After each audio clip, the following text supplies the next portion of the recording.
Número uno, ¿qué? El Espíritu Santo estaba con los discípulos antes, ¿cierto? Habían dos grupos de personas.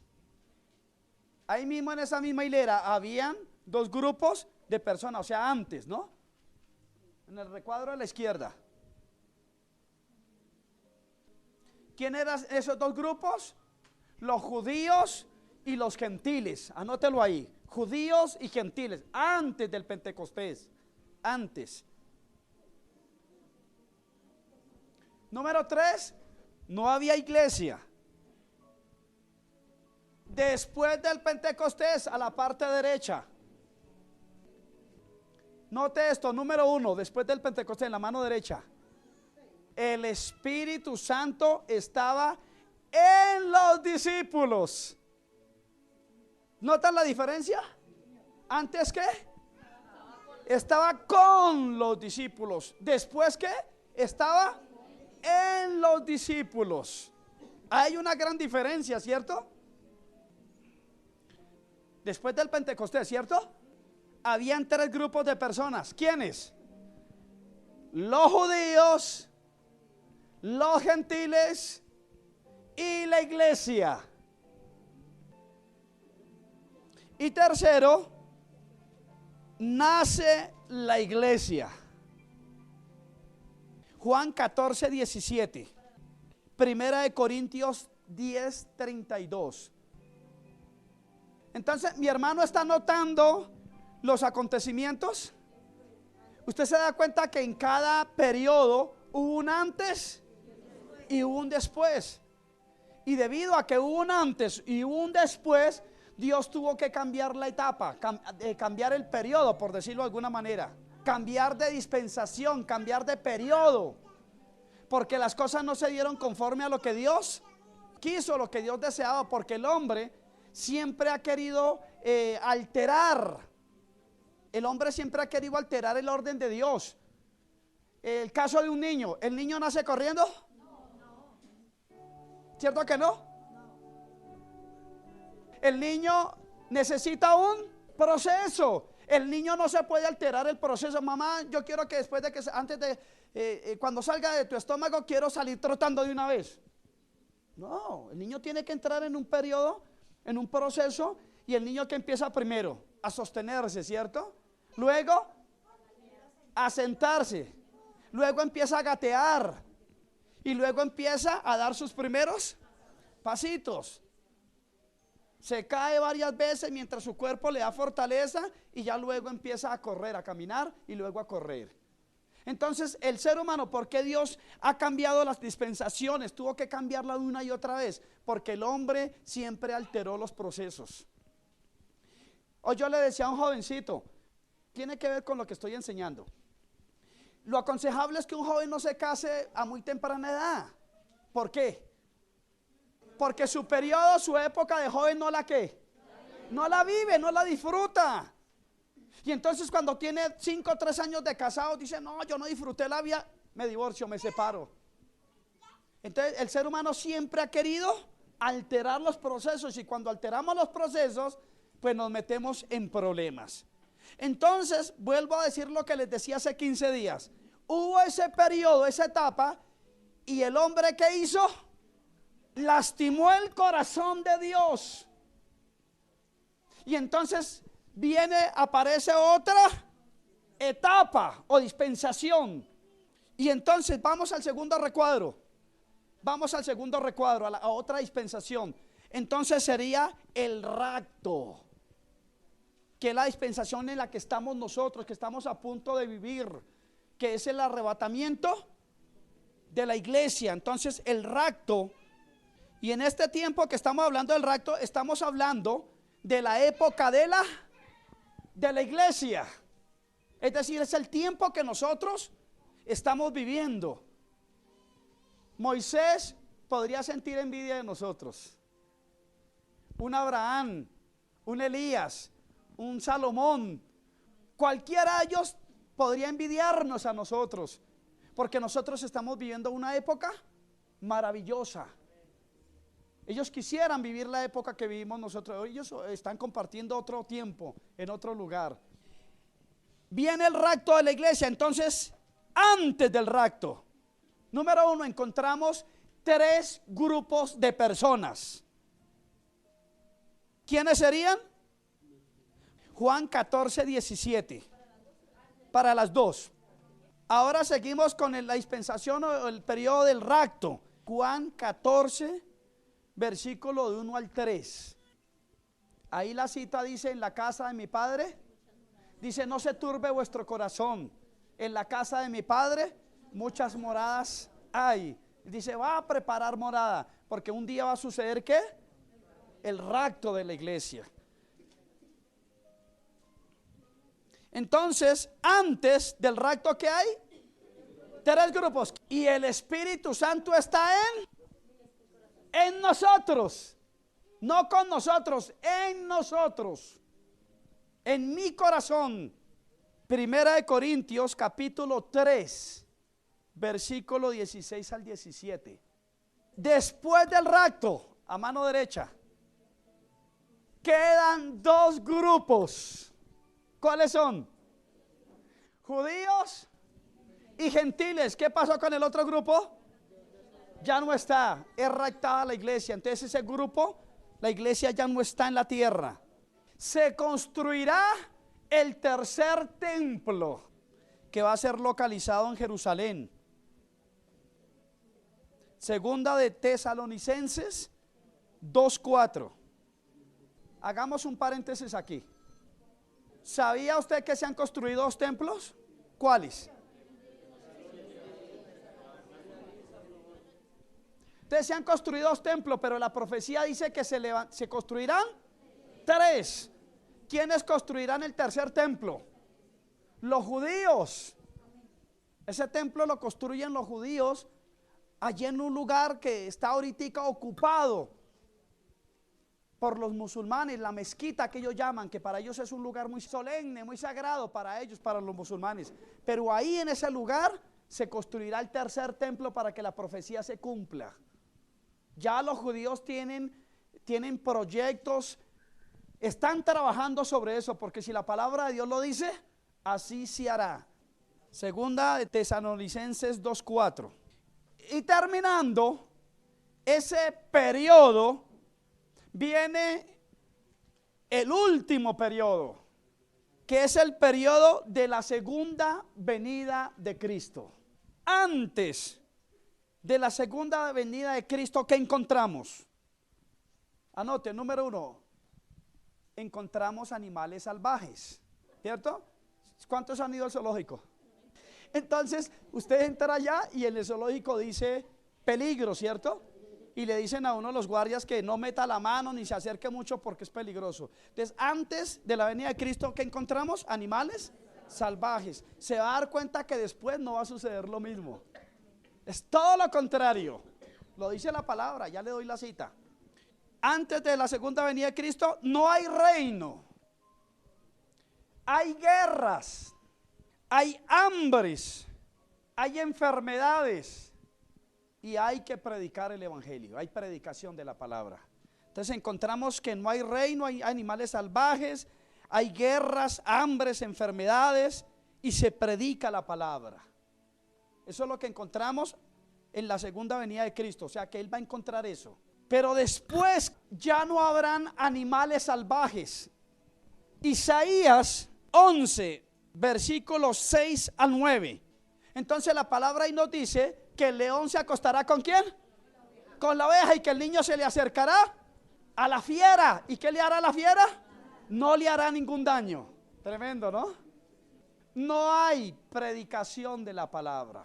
Le regalo otra cita, Miqueas 4:3. Y habrá un reino.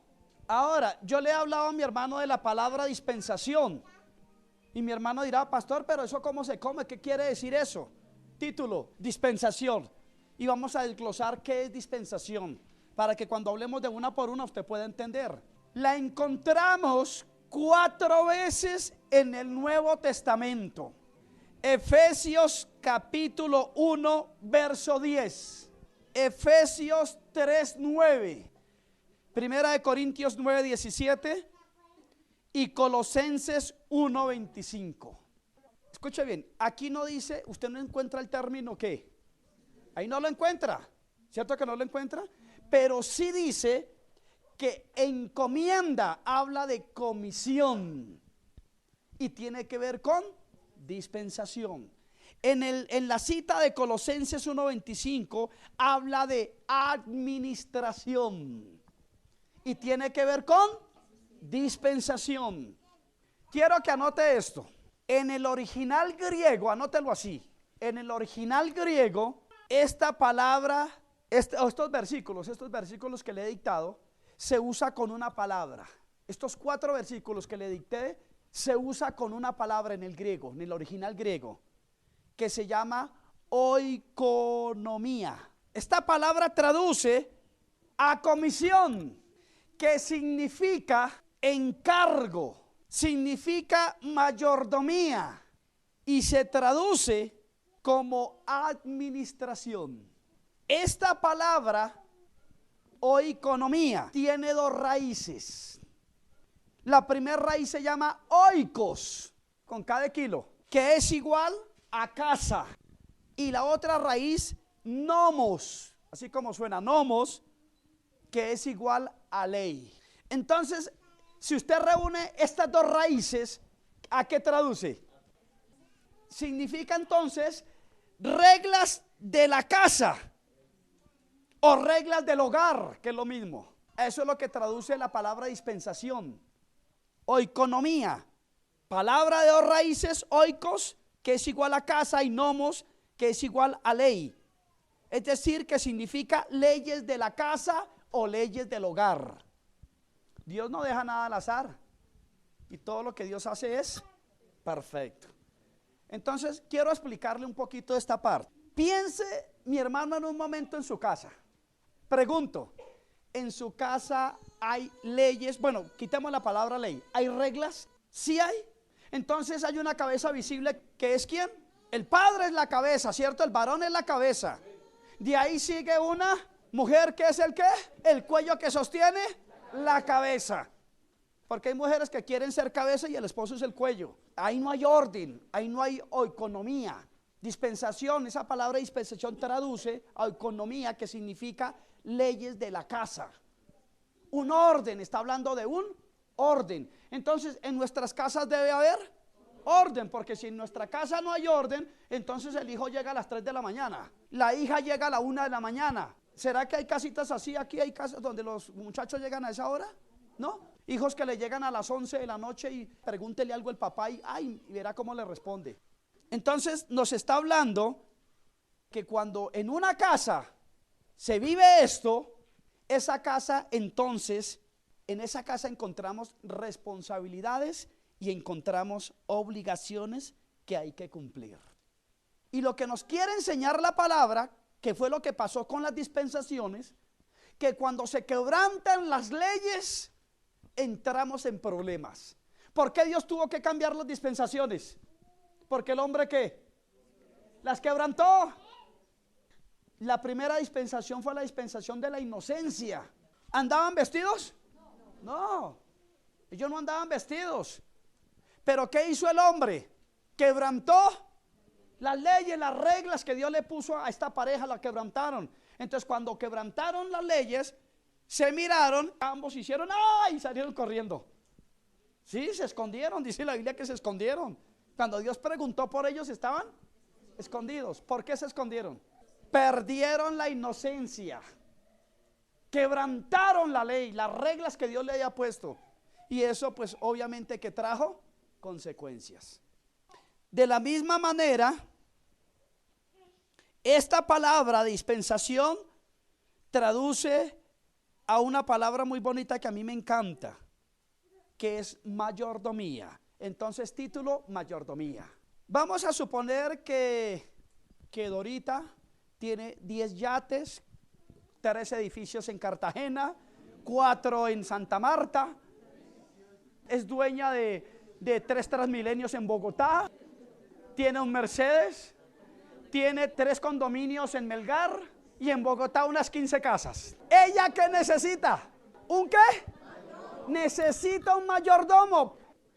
Ella ahorita no tiene mayordomo. ¿Por qué? Porque no tiene ni los yates, ni los edificios. Sí. Yo tampoco tengo mayordomo porque no tengo nada de eso. Entonces, si la persona tiene todas esas propiedades y bienes, es obvio, lógico, natural que ella tenga un mayordomo, porque ella sola no podría administrar. ¿Ya se da cuenta para dónde nos quiere enviar la palabra mayordomía? ¿Para dónde nos quiere llevar la dispensación? Entonces, ella, como tiene tantas cosas, ella pone un aviso en el periódico El Tiempo. Se necesita, bueno, la palabra mayordomo no creo que en el periódico no encajaría. Entonces, necesito un administrador, que es lo mismo, es sinónimo. ¿Sí? Primera de Corintios 4:2. ¿Qué hace un administrador? El deber que tiene ese administrador es ¿qué? Diga, cuidar. Porque un día se le van a pedir cuentas. Entonces, el texto que le acabo de dar de Primera de Corintios 4:2 nos da 4 puntos, pero usted me va a decir cuál cree que va a escoger el dueño. A, esa persona que escoge tiene que tener buena presencia. B, ser un brillante pensador. C, ser muy talentoso. Y cuarto, ser una persona fiel. ¿Cuál sería? Fiel. Entonces ahí en esa cita de Corintios 4:2, Primera de Corintios, entonces dice que se busca un hombre fiel. Entonces el mayordomo, el administrador, ¿qué debe ser? Fiel. Pregunto, mi hermano, ¿usted ha sido fiel con lo que Dios le ha entregado? Porque a lo mejor en la iglesia encontramos gente con una presencia que para tráfico, ¿cierto? Como usted y yo. A lo mejor encontramos pensadores brillantes o encontramos gente con mucho talento, pero en ocasiones, en muchas ocasiones, no encontramos gente fiel. Tienen poco el ministerio, tiene en poco el pozo, tiene en poco el servicio. ¿Será que ese Dios lo va a escoger para entregarle algo? No. ¿Por qué? Porque es que infiel. Y Dios le va a entregar lo que mi esposa dijo, que ¿qué es lo que hace el administrador? Cuidar. Imagínense que Dorita dice, voy a entregarle los yates que tengo en Cartagena a Carlos. Pero si ella le entrega los yates a Carlos, es porque encontró en Carlos ¿qué? Un hombre que es fiel.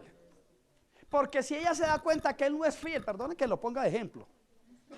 Si ella encuentra que él no es fiel, ¿cómo pretende que le va a entregar? Diga, ay, ay, ay. Pero queremos un ministerio, queremos unción, queremos queremos esto y lo otro. En ese detalle tan mínimo, no le puede entregar los yates, no le puede entregar los edificios aquí en Bogotá, en Cartagena, en Melgar, porque no es fiel, no se los puede entregar. Entonces, mire por qué Dios ha tenido que cambiar las dispensaciones, porque el hombre no ha sido recto delante de Dios, pero Dios quiere probar nuestra fidelidad. Génesis 39, versículo 1 al 6. Aquí encontramos 2 personajes para explicar esto de mayordomía. A Potifar y encontramos a José. ¿Quién era Potifar? El amo, el dueño de todas las cosas. Ese era Potifar. Era el hombre del cargo arriba, alto, tenía muchas riquezas, pero quiso escoger a alguien. ¿A quién? A José. Ahí en Génesis 39 usted en la casa lo lee y se va a dar cuenta. ¿Por qué escogió a José? Porque se dio cuenta que José era un hombre fiel. Mire, José estuvo en la cárcel. ¿Sabía eso, que estaba en la cárcel? Potifar fue engañado a través de su esposa. ¿Sabía que la esposa de Potifar engañó a su esposo? Y le dijo: este joven trató de seducirme, de violarme, en otras palabras. Y él lo mandó a la cárcel. Pero él se dio cuenta que ¿qué?